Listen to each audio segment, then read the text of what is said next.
اعوذ باللہ من الشیطان الرجیم بسم اللہ الرحمن الرحیم صلی علی محمد وآلہ وافتح لی یا رب باب الفرج بطولک۔ سیف سجادی کی دعا نمبر 7 کے حوالے سے گفتگو جاری ہے۔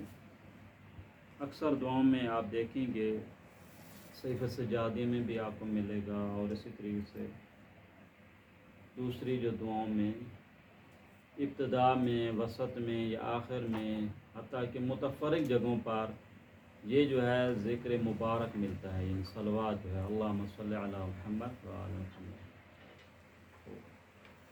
تو اس کی کافی خاص وجوہات ہیں بھی کیوں جناب اس کو دعاؤں میں ذکر کیا جاتا ہے۔ اگر ہم حدیث کی کتابوں میں دیکھیں تو بہت زیادہ تاکید ہے صلوات پڑھنے کی، اور بہت زیادہ عملی طور پہ اس کا اثر بھی ہے۔ یعنی اگر انسان چاہتا ہے کہ انسان کی زندگی میں اس کے آثار ہوں، خود اس ذکر پڑھنے کے علاوہ اس کے علاوہ کہ آپ کہیں کہ دعائیں مستجاب ہوتی ہیں، خود اس ذکر مبارک کی زندگی میں اس کے آثار ہیں، اس صلوات کی زندگی میں بہت آثار ہیں۔ میں چند روایات یہاں سے پڑھتا ہوں جس میں جو ہے نا صلوات کے حوالے سے جو ہے، دیکھیں اصول کافی ہے، اصول کافی کا جو ہے ایک چیپٹر ہے باقاعدہ کتاب الدعا۔ اصول کافی میں سب سے پہلے جو ہے نا کتاب الحجت ہے، کتاب الحجت کے بعد یہ سلسلہ شروع ہوگا، اس کے بعد ایمان و کفر ہے، پھر اس کے بعد یہ جو ہے نا چیپٹر ہے کتاب الدعا۔ پہلا جو کتاب اصول کافی کی جو چیپٹر ہے کتاب العقل والجہل ہے، العقل والجہل ہے، اس کے بعد کتاب الحجہ ہے، پھر اس کے بعد ایمان والکفر ہے، پھر اس کے بعد چیپٹر ہے کتاب الدعا۔ اس چیپٹر کے اندر مختلف باب ہیں۔ ایک باب ہے باب الصلاۃ علی النبی محمد و اہل بیتہ، یعنی باب کا نام یہ ہے کہ صلوات جو ہے پڑھنا رسول اکرم صلی اللہ علیہ وآلہ وسلم اور اہل بیت، ان صلوات کا چیپٹر ہے یہ۔ اس چیپٹر میں مرحوم جو ہے کولینی نے 21 روایتوں کو ذکر کیا ہے۔ اسی طریقے سے ثواب الاعمال و عقاب الاعمال مرحوم شیخ صدوق کی کتاب ہے، وہاں پہ جو پہلا باب ہے ثواب الاعمال، وہاں پہ بھی ایک مستقل باب ہے صلوات کا، وہاں پہ بھی آپ کو ایسی حدیثیں ملیں گی۔ کیونکہ یہ کتابیں منابع اولیہ میں سے ہیں، کتب اربع میں سے پہلی کتاب ہے، مہم کتابوں میں سے۔ اس میں چند روایات پڑھتا ہوں، خود صلوات پڑھنے کی فضیلت کیا ہے، کیوں جناب علی دعاؤں میں صلوات کا ذکر ملتا ہے۔ خود صلوات بھی ایک دعا ہے، خود صلوات بھی ایک دعا ہے، یعنی آپ یہ کہ اللہم صلی علی محمد وعلی پروردگار تو درود بھیج، تو صلوات بھیج، تو خاص رحمت بھیجیے۔ یہ حدیث ہے، سب سے پہلی حدیث ہے، اور حدیث کا جو ترتیب کے لحاظ سے نمبر جو ہے 3153 نمبر حدیث ہے۔ اس میں جو ہے ہشام بن سالم جو ہے امام صادق علیہ السلام سے نقل کرتے ہیں کہ امام نے فرمایا لا یزال الدعاء محجوبا۔ محجوب کیا ہوتی ہے؟ رکے رہنا، پردے میں رہنا۔ یہ دعا کہتے ہیں کہ ہمیشہ کس میں رہے گی جناب علی؟ اس کو بند کر دیا گیا ہے، ایسے ہی ہے کسی کو بند کر یہ بند رہے گی یہاں تک کہ یصلی علی محمد و آل محمد، یہاں تک یہ صلوات پڑھی جائے۔ یعنی اس کا مطلب ہے اس دعا کی قبولیت کو مشروط کر دیا جاتا ہے اس چیز کے ساتھ کہ یہ صلوات پڑھتا یا نہیں پڑھتا۔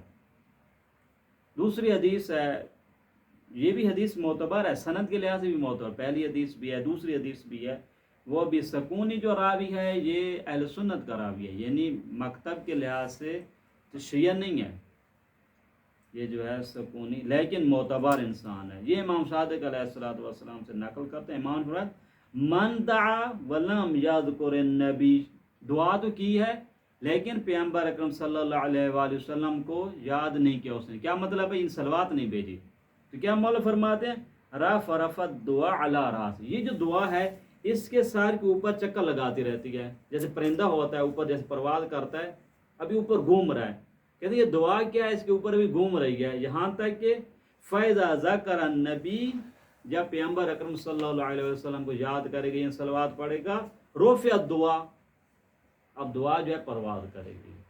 یعنی یہ دعا جو ہے مرحلہ اجابت میں کب پہنچتی ہے؟ جب انسان صلوات پڑھتا ہے. یہ دوسری حدیث ہے. اسی طریقے سے پھر ایک اور حدیث دیکھیں، یہ بھی ہے امام صادق علیہ الصلوۃ والسلام سے.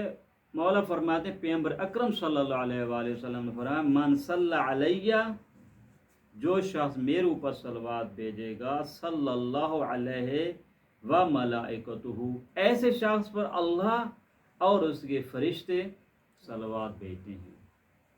اب یہ ہے ومن شاء، جو چاہے کم پڑھے اور جو چاہے زیادہ پڑھے. ظاہر ہے اگر کسی کو چاہیے کہ اللہ تعالیٰ اور ملائکے کے صلوات اسے شامل حال ہو تو اس پہ ڈیپینڈ کرتا ہے. یعنی ہم نے تو پیکیج دے دی، اب آپ کی مرضی کتنا آپ استفادہ کرتے ہیں. یہ حدیث نہایت ہی معتبر ہے. یہ بھی امام صادق علیہ الصلوۃ والسلام مولا رسول پاک رسول صلی اللہ علیہ وآلہ وسلم سے نقل فرمائے، پیغمبر نے فرمایا الصلاۃ علیہ وعلی اہل بیتی، میرے اوپر صلوات پڑھنا اور میرے اہل بیت پہ صلوات پڑھنا تذہب بالنفاق، یہ نفاق کو ختم کر دیتا ہے. یعنی یوں سمجھیں کہ اگر خدا نخواستہ کسی معاشرے میں نفاق آ جاتا ہے، منافقت سسٹم وہاں پہ آ جاتا ہے، تو اس کا حل کیا جناب علی؟ یہ صلوات ہے. صلوات کیا انسان کے دلوں سے نفاق کو ختم کر دیتی ہے. امام صادق علیہ الصلوۃ والسلام دوسری حدیث فرماتے ہیں من قال یا رب، اگر کوئی یہ کہتا ہے، کیا کہتا ہے؟ اے پروردگار صلی علی محمد و آل محمد 100 مرہ، 100 مرتبہ اگر کوئی یہ کہتا ہے، قوضیت لہو 100 حاجہ، اس کی 100 حاجتیں جو ہے پوری ہو جاتی ہیں. یعنی 100 دعائیں اس کی ہیں، کیونکہ 100 مرتبہ اس نے یہ ذکر پڑھا ہے تو 100 دعائیں اس کی قبول ہو جائیں گی. سلاسون للدنیا، 30 دنیا میں ہیں، اور بقیہ کیا ہیں جناب علی؟ آخرت کے لیے ہیں. یہ دنیا میں، یعنی یہ خود صلوات پڑھنے کی تاثیر ہے. صفوان جمال جو ہے مولا امام صادق علیہ السلام سے عرض کرتا ہے، مولا امام صادق علیہ السلام فرماتے ہیں کل دعاء یدعى اللہ عز وجل بھی محجوب عن السماء، جو بھی دعا ہوتی ہے کہتے ہیں آسمان تک جانے سے اس کو روک دیا جاتا ہے. دعا کا ارتباط ہے، کہتے ہیں نہیں جا رہی ہے یہاں تک کہ یہ شخص کیا پڑھے؟ یصلی حتی یصلی علی محمد و آل محمد، یہاں تک کہ پیغمبر اکرم صلی اللہ علیہ وآلہ وسلم اور ان کی آل پہ صلوات بھیجی جائے. یہ اسی طریقے سے ایک اور حدیث پڑھ لیں، دیکھیں اس میں چونکہ کافی حدیثیں ہیں. پھر یہ حدیث، پہلی حدیث میں کیا تھا کہ صلوات پڑھنے سے نفاق ختم. اب اس حدیث میں کیا ہے؟ پیغمبر اکرم صلی اللہ علیہ وآلہ وسلم فرماتے ارفعوا اصواتکم بالصلاۃ علیہ، میرے اوپر صلوات بلند آواز میں پڑھا کرو. یہ کئی دفعہ آپ نے سنا ہے کہ بلند آواز میں صلوات کہتے ہیں، کیوں؟ فإنها تذهب بالنفاق، بلند آواز میں صلوات پڑھنے سے نفاق کیا ہوتا ہے؟ ختم ہوتا ہے. امام صادق علیہ الصلوۃ والسلام ایک اور حدیث میں فرماتے ہیں یا اسحاق بن فروخ، یہ راوی ہے، من صلی علی محمد و آل محمد 10، اگر 10 مرتبہ کوئی صلوات پڑھتا ہے، صلی اللہ علیہ و ملائکتہ 100 مرہ، اس آدمی نے پیغمبر اکرم صلی اللہ علیہ وآلہ وسلم پہ 10 مرتبہ صلوات پڑھی ہے، اس کے بدلے میں اللہ اور اس کے رسول اس انسان پر 100 مرتبہ صلوات بھیجتے ہیں. ومن صلی علی محمد و آل محمد 100 مرہ، اور اگر کوئی شخص آپ رسول صلی اللہ علیہ وآلہ وسلم اور آل نبی صلی اللہ علیہ اجمعین پہ 100 مرتبہ صلوات پڑھتا ہے، صلی اللہ علیہ و ملائکۃ الفاً، تو ایسے شخص پر اللہ اور اس کے رسول کیا ہے؟ 1000 مرتبہ صلوات بھیجتے ہیں. اور خود پھر اب آگے قرآن کی جو آیت ہے کہ آپ نہیں سننا کہ پیغمبر اللہ تعالیٰ یہ فرماتا ہے، وہ ذات ہے، سورہ احزاب کے نمبر 43 ہے، وَالَّذِي يُصَلِّي عَلَيْكُمْ وَمَلَائِكَتُهُ لِيُخْرِجَكُم مِّنَ الظُّلُمَاتِ إِلَى النُّورِ وَكَانَ بِالْمُؤْمِنِينَ رَحِيمًا. وہ اللہ اور اس کے ملائکہ کسی پہ صلوات پڑھیں، اس کا مطلب اس کی زندگی کیا ہو جائے گی؟ نورانی ہو جائے گی، اس کا اثر ہے. اب یہ حدیث ہے، یہ حدیث بھی نہایت ہی معتبر حدیث ہے سند کے لحاظ سے. فرماتے ہیں کہ امام باقر یا امام صادق علیہ السلام، ایک امام نہیں، صادقین علیہ السلام سے یہ حدیث ہے، کہتے ہیں ما فی المیزان شیء اثقل من الصلاۃ علی محمد و آل محمد. دیکھیں میزان کیا ہے؟ ترازو. قیامت میں جو ترازو ہے ہمارے اعمال کو وہاں پہ ترازو میں رکھا جائے گا. کہتے ہیں اس ترازو میں نہایت سنگین اور وزنی جو چیز ہے وہ کون سی ہے؟ صلوات ہے. یعنی آپ کے پاس بہت سارے اعمال ہوں، کئی دفعہ دیکھا ہے نا، چھوٹی چھوٹی چیز آپ ترازو میں رکھتے کہتے ہیں یہ پورا نہیں، کہتے بڑے اور سنگین چیز لے کے تاکہ اس کو توازن کیا برقرار ہو. فرماتے ہیں قیامت دن جو ترازو ہے، اس ترازو میں صلوات بار محمد و آل محمد سے بانٹ کر کوئی چیز وزنی نہیں ہے. وَإِنَّ الرَّجُلَ لَتُوزُعُ أَعْمَالُهُ فِي الْمِيزَانِ فَيَمِيلُ بِهِ. کہتے ہیں ایک شخص کے اعمال کو رکھا جائے گا ترازو پہ تو اس کے اعمال کا پلڑا اوپر ہوگا، ہلکا ہے. لیکن کہتے ہیں فَيُخْرِجُ الصَّلَاةَ عَلَيْهَا، جب اس کی نماز کو ادھر وہ کیا نام ہے صلوات کو کہتے ہیں نکالیں گے، فَيَضْعُهَا فِي مَازِنٍ فَيُرَجَّحُ، اس کے اعمال سے دیکھا اس کو رکھا ہے آپ ترازو میں جیسے رکھا تو اس کا ترازو کا جو پلڑا کیا ہو گیا؟ اب بھاری ہو گیا.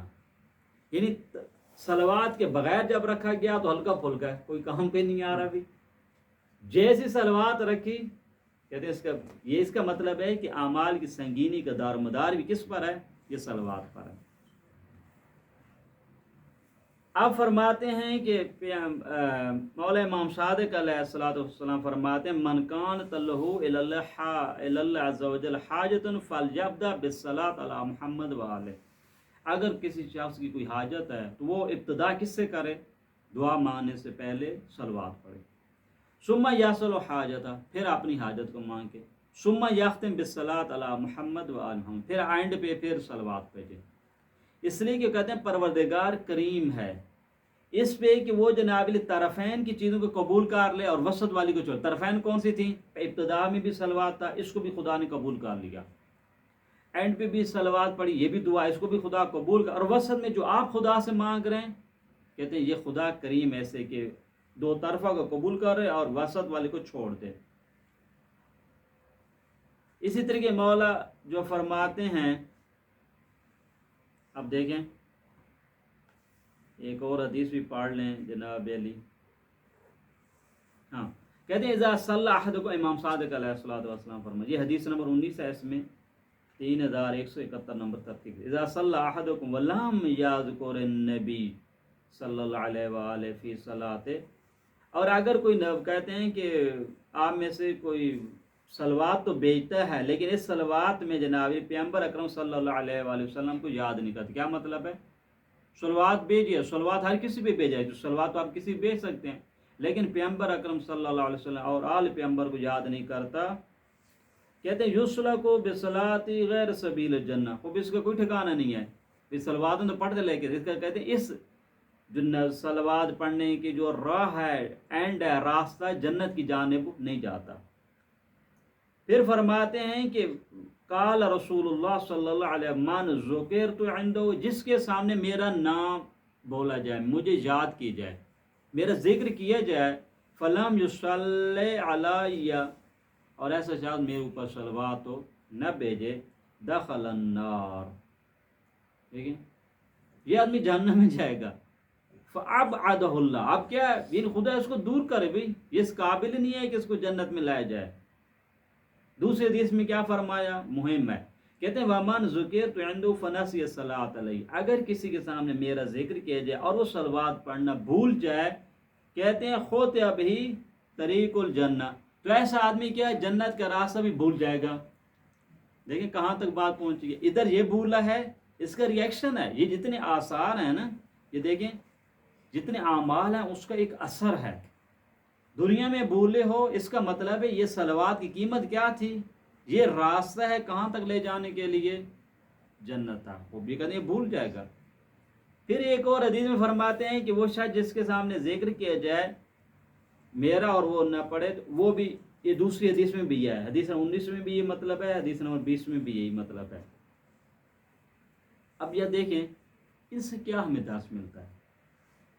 یہ جو امام زین العابدین علیہ السلام جو ہے نا بار بار جناب مختلف دعاؤں میں اور خصوصاً 7 نمبر دعا میں اپنی دعا کو اب قبول کہتے ہیں قبولیت کا مرحلہ آنے والا ہے. اللہ تعالیٰ کی تمجید کی ہے، بتایا کہ یہ سارے مسائل آپ ہی سے حل سے ہو کے، اب کہتے ہیں کہ اپنی حاجت کو بیان کرنے کے لیے کہ میرے اوپر حالات کٹھن آ چکے ہیں، اب میری مشکل حل کیجیے. سے پہلے کیا فرمایا؟ کہتے ہیں صلوات. پروردگار تو جناب صلوات بھیج پیغمبر اکرم اور آل پیغمبر علیہ صلوات اللہ پر. اب اس کے بعد اپنی حاجت مانگیں گے. ان حدیثوں سے کیا ملتا ہے کہ دعا کی استجابت کو جو پاسورڈ ہے وہ کیا ہے؟ وہ صلوات ہے. اگر ایک انسان یہ چاہتا ہے کہ اس کی دعا نہیں قبول ہو رہی ہے تو یہ سوچے کہیں پہ مشکل ہے. اس نے جناب صلوات کے مسئلے میں کیا بخل سے کام لیا ہے. صلوات کیا خود صلوات کیسے کہتے ہیں؟ غور کیا صلوات کیسے کہتے ہیں؟ صلوات کہتے ہیں خاص توجہ دینے کو. آپ جب یہ کہتے ہیں کہ پروردگار تو صلوات بھیج پیغمبر اکرم صلی اللہ علیہ وسلم پر، کیا مطلب ہے؟ اے پروردگار تو اپنے پیغمبر پہ خاص توجہ فرما. اس کا نتیجہ کیا ہوا؟ غور کیجیے گا. یعنی جیسی پیغمبر پہ اللہ کی خاص توجہ ہوگی اس توجہ کے آثار ہم تک نمودار ہوں گے. ایک اثر یہ ہوا کہ آپ نے خدا سے جو مانگا وہ بھی آپ کو مل جاتا ہے. بس خلاصے نے بات یہ ہوا کہ یہ جو ہے دعاؤں میں یہ جو بہت زیادہ ذکر ملتا ہے، اس کی ایک وجہ جو آپ کہہ سکتے ہیں یہ ہے کہ چونکہ دعا کی قبولیت کا راز اسی میں ہے.